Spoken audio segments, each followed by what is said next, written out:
Saludos amigos de BPI. El día de hoy nos encontramos en el seminario de comunicación política ante la crisis. Se encuentra a mi lado Osvaldo Ramírez. Él ha sido uno de los ponentes del día de hoy y ha dado esas estrategias para poder comunicar en la crisis. ¿Cuáles son las estrategias? Y esta crisis política, ¿cuáles son las características? Mira, lo primero es entender que ha habido una situación en la cual hay que anticipar. Nosotros sabíamos que esto venía. Entonces, tú puedes, como ciudadano, entender que va a haber un colapso de servicios públicos, puedes entender que hay una situación de mayor conflictividad social, que va a haber un problema de alto costo de la vida, y eso termina generando cómo entender. Ahora, lo pones del lado del político, y el político hoy sabe, de bando y bando, cuáles son esas condiciones estructurales. La primera clave que estábamos planteando era esa anticipación, hacer el alto en el camino, hacer ese alto en el camino y pedir, entender, buscar la fórmula en la cual literalmente puedas entender qué te puede afectar en tu proceso de planificación. Si es la gente no quiere conectarse contigo, si es narrativas equivocadas, si es una situación en la cual lamentablemente hoy el venezolano tiene la mente ocupada en cómo irse del país o cómo sobrevivir a la crisis o cómo conseguir comida o cómo resolver un problema de salud o simplemente se queda encerrado en su casa tratando de resolver situaciones. Ya tú sabes que el ciudadano es así. Ese primer tema, esa primera clave es anticipar todo el conjunto de hechos y preparar ciertas vías de acción que te puedan o te permitan poder alcanzar un tema. Lo segundo es la inteligencia, esa inteligencia de entorno, esa inteligencia de campañas, esa inteligencia de entender cómo juega el poder político, cómo juegan las coaliciones, cómo terminan jugando, cómo terminan pensando los ciudadanos en todos los ámbitos y cómo terminan pensando los que pueden ser colaboradores o los que pueden ser detractores, no solo dentro del país, sino también fuera del país. ¿Okay?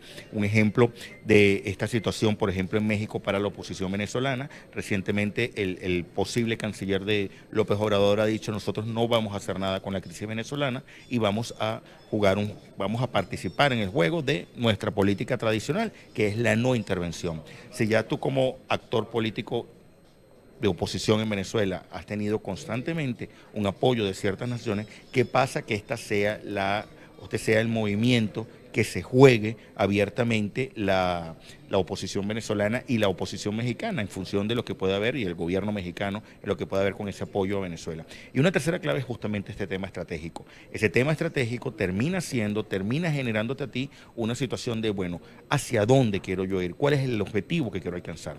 Estamos hablando de comunicación de crisis, y en crisis lamentablemente puede surgir en cualquier momento, por un lado, y por otro puede suceder una situación en la cual estalle en lo que menos te imaginas, en el momento menos esperado, te lleve a ti a una situación en la cual, ¿qué pasó? Porque surgen de golpe situaciones que te cambian por completo el panorama.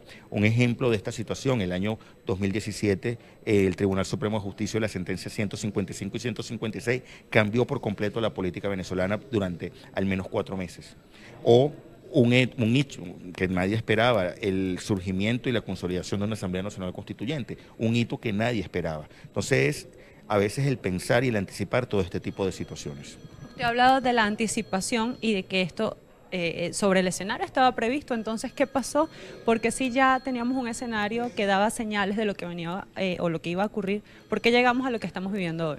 Mira, porque probablemente la anticipación termina siendo para los consultores, termina siendo para efectivamente ciertos grupos de pensamiento, pero esa capacidad de anticipación no la termina teniendo el operador político, no la termina teniendo el que está anticipando el juego.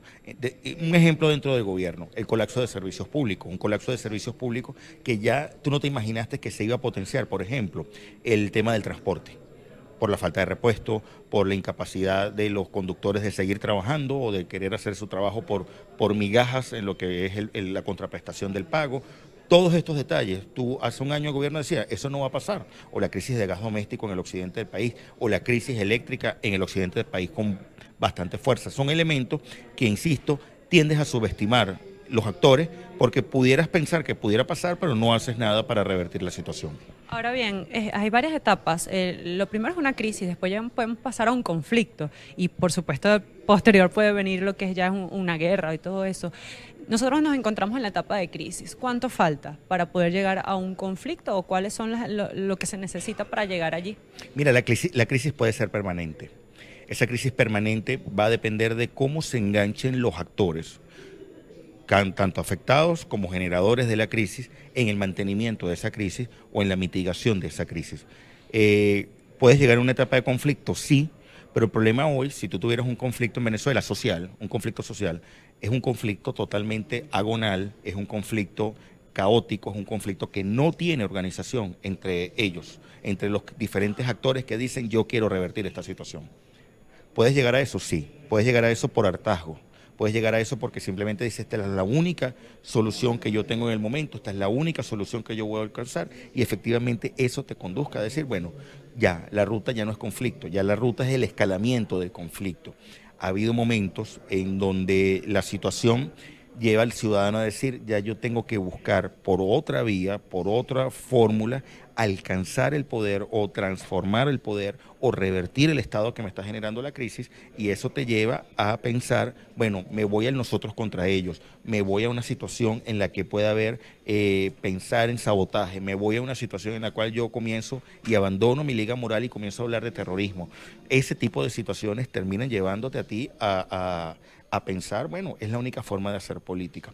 Yo espero que en Venezuela nunca se llegue a ese detalle y que en sana paz se pueda alcanzar la resolución y el vivir todos bien, porque quizás ese es el gran objetivo, que la gente revierta el estado de desesperación y pasar a un estado de construcción política, de entendimiento de actores. Este mantenimiento de esta crisis, que pudiese entrar en un proceso de letargo, quizás que la crisis está allí, sigue estando, ¿esto cómo se mantiene? ¿Por qué se mantiene una crisis?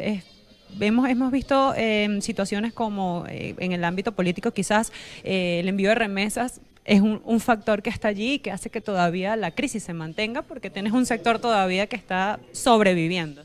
Mira, la crisis de cierta manera para algunos es una oportunidad. Esa oportunidad no es cliché, es la oportunidad de decir, bueno, yo puedo sobrevivir y reinventarme, por un lado, pero para otra gente la crisis representa una situación en la cual yo tengo o yo puedo buscar la fórmula en acomodarme al que detenta el poder para poder sobrevivir, o me acomodo al poder para transformarlo, o trato de luchar por el poder para cambiarlo y desplazo a los actores que hasta ahora estaban generando esta situación de crisis. Son oportunidades para muchos actores. El problema es que los objetivos no necesariamente son comunes. Para el ciudadano el objetivo puede ser sobrevivir. Para otro ciudadano puede decir cómo yo recibo más esquemas clientelares de parte del gobierno. Para la oposición puede ser cómo yo me realineo para algunos actores y soy yo el que ahora conduzco la política cuando otros actores han estado de cierta manera relegados, neutralizados. Para otros puede ser el momento perfecto para transformar la realidad y para otros puede ser la consolidación de un poder. Fíjate que estamos hablando de 5 situaciones y un mismo elemento de crisis hoy. Ojo, crisis estructural, no es una coyuntura. Es una crisis hoy que atraviesa de norte a sur y de este a oeste todo el país. O sea, no hay territorio en Venezuela donde no haya un elemento de conflicto, por gas o por luz o por temas políticos o por demandas laborales contra las empresas. O sea, hay de todo. Quizás el reto como ciudadanos es montarnos en el mismo barco y remar en la misma dirección para poder salvar el barco. Si no, bueno, lamentablemente eso sobrará y se salvarán unos y otros se irán del país y dirán, mira, yo no juego más en este territorio porque simplemente abandoné la política y abandoné lo público como forma de condición de vida. Y quizás ese es el reto, evitar que más venezolanos se vayan y que puedan vivir bien acá. Hablando de estos retos, es necesario una conducción dirigida para poder todos remar, pero por lo menos en el lado de la oposición hemos visto esta desintegración, vemos que la MUD está cada vez más disminuida, que un partido como Acción Democrática quiere otro rumbo. Entonces, ¿qué espera el ciudadano común? ¿Cómo hace? ¿A quién ve? ¿Cómo hace? ¿Cuál es la estrategia? Mira, hay 4 elementos importantes y ese es uno el que comentas. 2018 y 2019 se va a caracterizar por hiperinflación, hiperconflictividad social, hiperincertidumbre acerca del futuro e hiperfragmentación del poder. Esa hiperfragmentación del poder, que tanto dentro del seno del oficialismo de la coalición gobernante, como hacer todo lo que yo pueda hacer para separar, desintegrar aún más a los actores políticos, te lleve a ti a una situación de dominar desde tu posición. ¿Qué pueden hacer los partidos? Mira, entender una nueva causa común y entender que claramente estás en una posición en la cual tienes que buscar la fórmula de acabar con el eufemismo de una unidad y pasar a una unión dentro de un movimiento social. Ese movimiento social es cómo yo revierto hacia la gente la capacidad de accionar política y no cómo le inyecto desde arriba que yo te voy a dirigir y vamos para allá.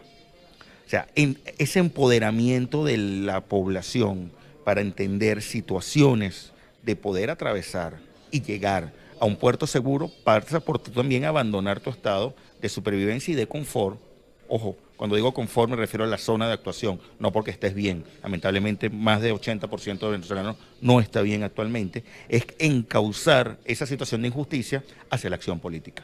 Pero para eso necesitas una narrativa que enamore, una conducción responsable y un compromiso personal. Es alma, mente, corazón puesto en la acción política. Hoy no tienes los tres factores alineados y no hay el trabajo por parte de la oposición de llevar a esa alineación política. Entonces no está fácil el panorama para los próximos meses. No está sencillo, y no está sencillo porque el ciudadano no ha terminado de abandonar el salvarse individualmente para trabajar colectivamente en función de Venezuela. Lamentablemente no, por lo menos 2018 va a agravarse aún más la situación económica y puede agravarse aún más la situación de realineación, de reacomodo del poder. Usted hacía mención a la parte internacional y lo que hemos visto desde México, donde se esperaba quizás por parte del gobierno también una política más a su favor y vemos que no está a favor ni está en contra. Pero vimos otros países como Colombia que sí está más al frente e incluso vimos las declaraciones ayer de Pedro Carreño, quien insistía de, bueno, que si había que ir a una guerra con Colombia había que hacerlo.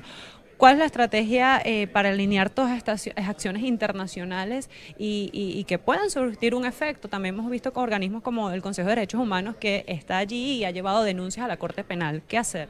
Y la gran preocupación de la comunidad internacional es cómo frenar, cómo revertir el estado de migración forzosa de venezolanos. Eso tiene un costo altísimo. Para tener idea de las magnitudes, por cada millón de venezolanos en refugios o en situación de refugio, de refugiados, el costo es 1.500 millones de dólares al año. O sea, si tú tienes 4 millones de venezolanos, comienza a sumar. Ese es el problema que tú hoy dices y estás anticipando. Las naciones, Colombia, el Brasil, las islas del Caribe, en lo inmediato te están diciendo, me vas a generar un desequilibrio en mis finanzas públicas. Yo tengo que buscar todas las fórmulas para evitar anticipar una situación en donde yo tenga en la isla de Aruba 100.000 venezolanos, en Curazao 200.000 venezolanos, en Colombia 1 millón de venezolanos en frontera, o en Brasil 1 millón de venezolanos en frontera. O sea, que más que ayudar al conflicto social es una defensa del mismo Estado con respecto a la migración. Ese primer elemento es una defensa, pero el segundo elemento es cómo yo ayudo a un pueblo hermano que está pasando calamidades, cómo yo trabajo en función de un canal humanitario, cómo trabajo yo en función de una situación que permita levemente ayudar, revertir, paliar esa situación tan compleja.